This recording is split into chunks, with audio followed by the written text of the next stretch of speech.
It's Friday, so as usual, it's time to look at some weekend entertainment options. And joining us now is Chris Bumbray, managing editor of JoeBlow.com. Hi, Chris. Hi, Maya.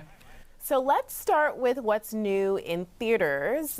The Bride, a Frankenstein movie with a twist. So we'll take a quick look and then we'll get your take. What happened? You had an accident. An accident, huh? We dug you up, and we brought you back to life. So what is this all about, Chris? Yeah, so it's a reimagining of The Bride of Frankenstein. Jessie Buckley, who's up for an Oscar this year for Hamnet, and is the frontrunner actually, plays the bride, while Christian Bale plays this movie's version of the Frankenstein monster, here named Frank. Less of a horror movie, this one, much more of a Bonnie and Clyde type thing as they kind of go on a crime spree throughout America in 1930. But it's a very stylized version of 1930 where, yes, there's prohibition and gangsters, but there's also underground raves and electronic music. So, so it's kind of a bizarre movie. Yeah, I mean, I saw it on Wednesday night at the Scotiabank, and I have to say there were moments that I thought it might have been one of the worst films I'd ever seen, but then there were other moments where it was jaw-droppingly brilliant. So take from that what you will. It's very inconsistent. There are moments of genius in it, and then there are also moments where it's a chore to watch. So really a mixed bag, but it feels like a movie that was re-edited a lot by the studio. I'd be curious to see what the original version might have been like. That's what I heard from our resident film buff, Jason. So, yeah, I guess people will have to go and see for themselves.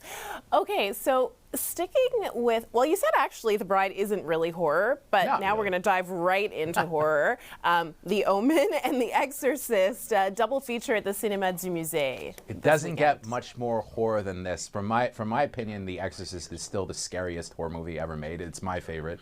So this is from a production company here in Montreal called Morning Gory Productions, and it's run by Jason Rockman, who was a former radio host back in the day and lead singer of a great band called Slaves on Dope. And he goes all out for these screenings. They're going to have, merchandise to give away. They're going to have special devil-themed donuts, which are probably, a nice treat for everybody that are going to be there tonight.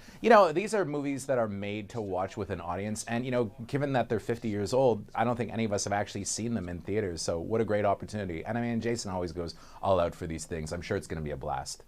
Yeah, I should have clarified, Jason, our resident newsroom film buff for the audience who doesn't know him because he works behind the scenes, but we're always talking about movies. So if you're looking for something a little more kid-friendly, there's the latest from Pixar, Hoppers.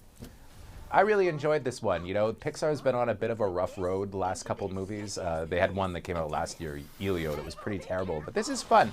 It's almost a spoof of Avatar, where it's this girl, this teenager who transfers her mind into a beaver and goes to live in a forest in a beaver colony. And, it's colorful. It's going to sell a lot of toys. The kids are going to love it. But there's also something for adults because John Hamm plays the movie's villain, this kind of mayor who's crooked. But they've animated him to look just like John Hamm, which is the first time they've done that in Pixar. So, but I mean, if you look like John Hamm, I mean, why not make him look like John Hamm, right? Right. I mean, it's a good-looking guy. Love John Hamm. Okay, so also for the kiddos, Disney on Ice. That's right. It's on this weekend. I'm sure a lot of kids are going to be upset that they're going back to school on Monday because March break is over in a lot of places. But hey, this will soften the blow. Every year, Disney on Ice puts on a new show. There's ice skaters. There's more than 50 characters.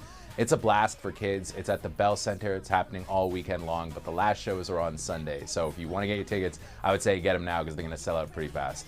All right, and last but not least, just quickly before we wrap up, something for the foodies, the Happening Gourmand culinary event in Old Montreal. Yeah, so if you want to try some of the rather pricier restaurants in Old Montreal, you can go to happeninggourmand.com and you can actually register for these table d'hôte menus. Different price levels depending on what you want to do. Starts at $29 for brunch and it goes all the way up to about $59.